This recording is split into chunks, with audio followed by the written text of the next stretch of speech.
Hello good morning. അപ്പോൾ ഇന്നൊരു morning വ്ളോഗാണ് കേട്ടോ. അപ്പോൾ ഞാൻ രാവിലെ എഴുന്നേറ്റിട്ട് ഇങ്ങനെ മടി പിടിച്ച് നിൽക്കുന്നതാണ് നിങ്ങൾ കാണുന്നത്. നേരെ ഞാൻ അടുക്കളയിലേക്ക് പോയി. അപ്പോൾ ഇന്ന് ബ്രേക്ക്ഫാസ്റ്റിന് ചപ്പാത്തിയും കടലക്കറിയാണ്. അപ്പോൾ ഞാൻ വേഗം കടലയൊക്കെ കഴുകി വാരി കുക്കറിലിട്ടു. അപ്പോൾ ഇത് തന്നെയാണ് കിട്ടുവിന് ബ്രേക്ക്ഫാസ്റ്റായിട്ടും കൊടുക്കുന്നത്. കിട്ടുവിന് കടല പുഴുങ്ങിയത് ഭയങ്കര ഇഷ്ടമാണ്. ചപ്പാത്തിയും കടലക്കറിയൊന്നും കഴിക്കില്ല. ആൾക്ക് ദോശ, ഇഡ്ഡലി, സാമ്പാറൊക്കെയാണ് ഇഷ്ടം. അപ്പോൾ ഞാൻ കുറച്ച് ഉപ്പൊക്കെ ഇട്ട് അടുത്തതായിട്ട് ഇനി ചെമ്മീൻ വറുക്കാനിട്ടേക്കാണ്. ആൾക്കിന്ന് ദോശയും ചെമ്മീനും വേണമെന്നാണ് പറഞ്ഞേക്കുന്നത്. അപ്പോൾ അതാ ചെമ്മീൻ വറുത്തുകൊണ്ടിരിക്കുകയാണ്. നന്നായിട്ടൊന്ന് ക്രിസ്പി ആയിട്ട് വരുമ്പോഴത്തേക്ക് അതൊന്നും ഇറക്കി വെച്ചിട്ട്, അതായത് ഫ്ലെയിം ഓഫ് ചെയ്തിട്ട് നമ്മൾ കുറച്ച് മുളക് പൊടി ഇടുന്നുണ്ട്. ഒരു ചെറിയൊരു ടേസ്റ്റിനും ഇത്തിരി എരിവിനൊക്കെ വേണ്ടിയിട്ടാണ്. ആൾക്കിത് ഭയങ്കര ഇഷ്ടമാണ്. അപ്പം ദോശയും ചെമ്മീനും വേണമെന്നാണ് പറഞ്ഞേക്കുന്നത്. അപ്പോൾ ഇന്നത്തെ ക്രേവിങ്സ് അതാണ്.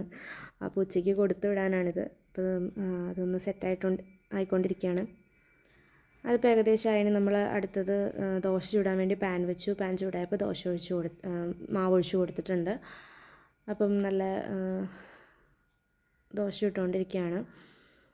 കിട്ടുന്ന ഏറ്റവും ഇഷ്ടപ്പെട്ട ഭക്ഷണങ്ങളിലൊന്നാണ് ദോശ, ഇഡ്ഡലി, സാമ്പാറൊക്കെ. സാമ്പാറാണ് സാധാരണ കൊടുത്തു വിടാറ്. ഞാൻ ദോശയിൽ നെയ്യൊക്കെ ഒഴിച്ച് കൊടുത്തിട്ടുണ്ട്. അപ്പോൾ ഇന്ന് സാമ്പാർ ഉണ്ടാക്കിയിട്ടില്ല, കാരണം നമ്മൾ ഓൾറെഡി ബ്രേക്ക്ഫാസ്റ്റിന് ചപ്പാത്തിയും കടലക്കറിയാണ് ഉണ്ടാക്കിയിട്ടുള്ളത്. അപ്പം സാമ്പാർ ഉണ്ടാക്കുന്നില്ല. അപ്പം ദോശയും ചെമ്മീനുമാണ് ഇന്ന് ആൾക്ക് വേണമെന്ന് പറഞ്ഞത്. അപ്പോൾ അതുകൊണ്ട് നമ്മൾ ദോശയും ചെമ്മീനാണ് കൊടുത്തുവിടുന്നത്. അപ്പം ദോശ നന്നായിട്ട് മുരിഞ്ഞൊക്കെ വന്നിട്ടുണ്ട്. ഒത്തിരി മുരിയേണ്ട ആവശ്യമില്ല, കാരണം ഉച്ചയാകുമ്പോഴത്തേക്ക് അത് ഭയങ്കര ഹാർഡായിട്ട് പോകും. അപ്പോൾ അതുകൊണ്ട് ഒത്തിരി മുരിക്കുന്നില്ല. നന്നായിട്ട് രണ്ട് വശവും വെന്ത് കഴിയുമ്പം ഒരു പാത്രത്തിലോട്ട് മാറ്റുന്നുണ്ട്. പിന്നെ അടുത്തത് ചപ്പാത്തി ഉരുട്ടാനുള്ള പരിപാടിയിലേക്ക് കിടക്കുകയാണ്. ചപ്പാത്തി ഓൾറെഡി നമ്മൾ ഇന്നലെ തന്നെ കുഴച്ച് വെച്ചിട്ടുണ്ടായിരുന്നു, രാത്രി തന്നെ കുഴച്ച് വെച്ചിട്ടുണ്ടായിരുന്നു. അപ്പോൾ രാവിലെ എഴുന്നേറ്റ് അത് ഉരുട്ടി പരത്തി എടുത്തു. ഇനി നമ്മുടെ ലഞ്ച് ബോക്സ് റെഡിയാക്കുകയാണ്. ലഞ്ച് ബോക്സ് റെഡിയാക്കി ദോശ ഇങ്ങനെ കിള്ളിയിട്ട് കൊടുക്കുന്ന കഴിക്കാനുള്ള എളുപ്പത്തിലാണ്. അത് കഴിഞ്ഞിട്ട് നമ്മൾ ചെമ്മീൻ കിള്ളിയിട്ടിട്ടുണ്ട്.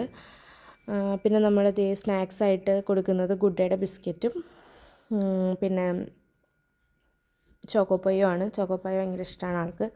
അപ്പം ഒരെണ്ണേ ഉണ്ടായിരുന്നുള്ളൂ. അപ്പം ബാക്കി ബിസ്ക്കറ്റും ചോക്കോപ്പയും വെക്കുകയാണ്. അപ്പം അതും വെച്ചു. ആളുടെ ലഞ്ച് ബോക്സൊക്കെ റെഡിയായി കഴിഞ്ഞിട്ട് നോക്കുമ്പോഴത്തേക്ക് കടലയൊക്കെ സെറ്റായിട്ടുണ്ട്. കടല വെന്ത് വന്നിട്ടുണ്ട്. അപ്പം നമ്മൾ കടല അങ്ങോട്ട് മാറ്റി വെച്ചിട്ട് വെള്ളം ചൂടാക്കാൻ വെക്കുകയാണ്. അപ്പം അടുത്ത ടാസ്ക് എന്ന് പറയുന്നത് കിട്ടുവിനെ എഴുന്നേൽപ്പിക്കുക എന്നുള്ളതാണ്. അതൊരു 1.5 ടാസ്ക്കാണ്. ആൾ ബഹളം വെച്ച് തന്നെ ഓടിക്കുന്നുണ്ട്. അപ്പോൾ ഞാനൊരു കണക്കിന് ആളെ എടുത്ത് നേരെ ആൾ ചാച്ചൻ്റെ റൂമിലോട്ട് പോയി. ചാച്ചനെ വിളിച്ച് എഴുന്നേൽപ്പിച്ചപ്പോൾ ചാച്ചൻ്റെ കൂടെയാണ് പല്ല് തേക്കാൻ പോയേക്കണത്. ചാച്ചൻ്റെ അടുത്ത് കംഫർട്ടബിളാണ്, എല്ലാം ചെയ്തോളും. അപ്പോൾ ആളങ്ങനെ പോയി എന്നോട് പിണങ്ങി കിടക്കുകയാണ്. അപ്പം ബ്രഷ് ചെയ്യാൻ പോകുന്നുണ്ട്. അപ്പോൾ ഇന്നത്തെ വീഡിയോ ഇത്രയുള്ളൂ. Tata bye bye. Okay, see U.